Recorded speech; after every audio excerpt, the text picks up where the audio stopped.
E o que ela muda não é só psicológico, mas também biológico, a parte estrutural. Meu nome é Benjamin e eu te ajudo a descobrir quem você realmente é por trás de tudo que te aconteceu. Então eu peço que você já curte esse vídeo e me segue para que, se você se interessa nesse tipo de conteúdo, você não perca nenhum tipo de vídeo que eu publicar aqui, que eu venha publicar, né? Quando você entra em depressão, não é só a parte emocional do seu cérebro que literalmente muda, né? A primeira coisa que acontece é uma queda de atividade do córtex pré-frontal, que é essa parte da frente aqui do cérebro. Eu vou tentar ilustrar aqui para vocês. Ela é uma área responsável pela clareza, pela decisão, pela motivação, né? E por isso que você sente que não consegue fazer nada, nem coisa simples. Ele é o freio direcionador, uma função de tomada de decisão, né? É planejamento, motivação, autocontrole, na nossa parte racional. E ao mesmo tempo, né, nessa dinâmica, a gente também vai ter a amígdala, que é o centro do medo e da dor emocional. Ela fica hiperativada, ou seja, você sente mais e pensa menos. A amígdala, que é esse alarme emocional, uma função de detectar as ameaças, né, gerar o medo, ativar a resposta emocional.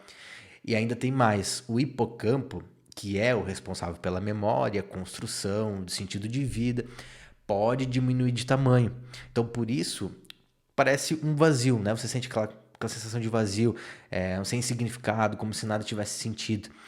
Porque o hipocampo, ele é o construtor, né? Vai ser aí o sentido, a memória, a construção, narrativa de vida, a percepção de continuidade. Então, eu vou colocar na tela aqui uma imagem de uma ressonância de um lado é um cérebro saudável e de outro é um cérebro com depressão.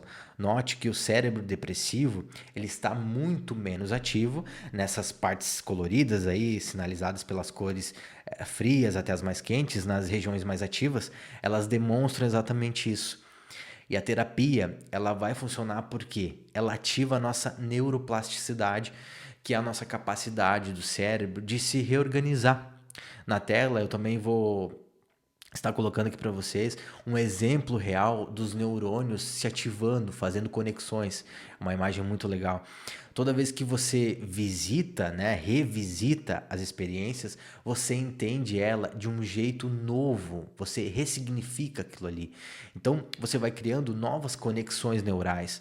Ou seja, se você não volta, né, nos situações do passado, situações que te trouxeram muita dor, você mantém isso da mesma forma. E se você mantém isso da mesma forma, são padrões que se refletem no seu dia a dia, né?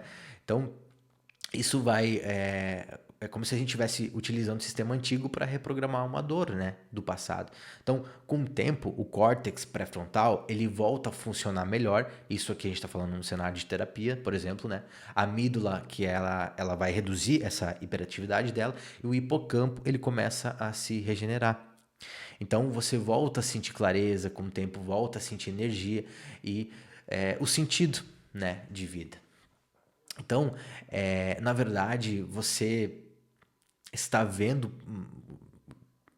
como se isso fosse um problema, mas se você está se sentindo, por exemplo, fraco, você pode ter um entendimento de que isso não tem características, né, o suficiente para, de fato, para que você se sinta assim, que isso não é verídico, né? É realmente ali uma mudança estrutural do cérebro que ocorre. Então, sentimentos de culpa, de fraqueza, né? Porque normalmente a gente se sente mais triste ainda por não conseguir fazer as coisas, né? Até chegar ao ponto de não conseguir fazer as coisas mínimas do dia a dia, mas porque na verdade isso não depende da nossa vontade, né? Nosso cérebro, nossa estrutura foi modificada a partir disso.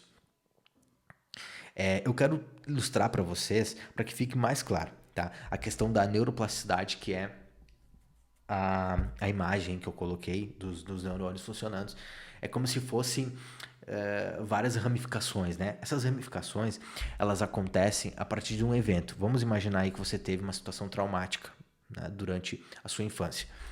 E eu vou tentar ilustrar aqui, eu tô com um caderninho. Eu acho, não sei se vai dar para ver bem por conta da claridade. Mas vamos imaginar que você sofreu um trauma aqui aos 6 anos, tá? Essa bolinha representa o trauma, essa aqui é a linha da vida, e vamos dizer que você tem 25 anos de idade, tá? Você, a partir do momento que você sofreu esse trauma, um evento X, né, na sua vida, gerou essa neuroplasticidade, que é ali os neurônios funcionando. Digamos que aquela ramificação ali que você viu no vídeo representa uma memória, tá? Aquelas ramificações. Toda vez que ela se acende, como você viu, é a memória funcionando, é o seu cérebro voltando e consultando o que você tem no passado sobre aquilo ali. Então, eventos traumáticos, eles ficam registrados dessa forma, assim como nossas experiências gerais da vida. Então, ele vai voltar para consultar o que tem de ativo. É claro que isso acontece de uma maneira automática, né? E aí isso acontece toda vez que você tem alguma situação que está programada para acontecer daquela forma. Então, por exemplo, alguém que sofreu, por exemplo, um abuso sexual aos 6 anos de idade, é comum essa pessoa, por exemplo, desenvolver um medo, um receio por homens, no caso que o abusador tiver sido um homem, né? Se for uma pessoa familiar, como normalmente essa pessoa pode desenvolver uma dificuldade enorme de confiar nas pessoas, de confiar, se for o caso de uma mulher heterossexual, né, que se relaciona, tem atração por homens, ela pode ter uma enorme dificuldade em se relacionar com homens, enfim. Se essa pessoa ela não revisita para mudar a neuroplasticidade, o significado, a estrutura desses neurônios, que aí, assim como você viu na imagem, esses neurônios eles têm várias camadas ali, né, várias ramificações, né? Não tá dando muito para ver aqui no vídeo, na imagem, mas você entendeu? Você tem várias ramificações. Como na imagem, eu vou deixar aqui. Essas ramificações é a sua memória traumática. O que a terapia vai fazer é dessensibilizar, enfraquecer literalmente esses neurônios envolvidos na sua memória traumática do jeito que eles são, ou seja, do jeito que a sua emoção, a sua interpretação lá aos 6 anos viu e sentiu, vai dessensibilizar isso, e aí existem várias técnicas para fazer isso. Existe a dessensibilização na psicologia, existe a TCC, enfim, várias abordagens, existe a hipnoterapia. Existem várias formas, vários caminhos, né? Vários tipos de terapia para chegar nisso. E aí vai depender de você, da sua preferência. Mas é isso que a terapia vai fazer. Nós vamos reestruturar esses caminhos. Essa reestruturação, ela é possível a partir de uma emoção que muda em relação ao sentimento, em relação à memória, e uma visão, basicamente, que você tem diferente agora em relação àquela memória. Porque enquanto adulto, você pode pensar de forma diferente, porque imagina que como no desenho eu fiz aqui, como no desenho que eu criei aqui, de exemplo.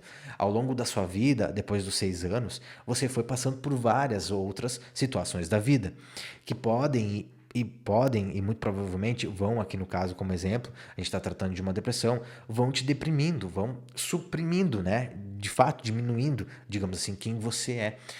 São eventos traumáticos, são situações da vida, dificuldades, bullying, enfim, muitas coisas podem acontecer. Né? E quando você simplesmente acha que o tempo vai melhorar, ou que as coisas vão melhorar por si só, e não dá a devida atenção de uma forma eficaz, como é no caso de um profissional, um terapeuta, um psicólogo, uma pessoa qualificada, uma pessoa que estuda base científica, estruturação de neurônios, neurociência pura, neurofisiologia do trauma, como é uma das coisas que eu estudo muito e amo, não vai ser possível mudar isso de forma que seja eficiente, né, para que você mude os seus padrões automáticos na vida. Então, é basicamente isso que a terapia vai fazer. Eu vou criar outros conteúdos aqui, se você já não encontrar aqui no canal, mas dá uma olhadinha. Basicamente é isso. Só para ilustrar um pouco sobre como que a terapia tem efeito na sua memória e como que ela vai mudar a estrutura, literalmente a estrutura do cérebro. Digamos que você tem uma estrutura assim e a gente vai mudar para que seja assim. Enfim, o seu cérebro ele precisa mudar fisiologicamente, não é só uma coisa mental, uma coisa que as pessoas imaginam que é abstrata, né? Não, é também estrutural do cérebro mesmo, a nível de massa mesmo, fisiológico. E é isso. Se você gostou desse vídeo, comenta, deixa o teu comentário. Se você passa por isso, já fez terapia, quais tipos de tratamento você já fez, quanto tempo você ficou submetido, qual a tua experiência, você tem depressão, já tomou remédio, faz acompanhamento, deixa o teu comentário aqui pra mim, que eu vou gostar muito de ler o teu relato. Até o próximo vídeo.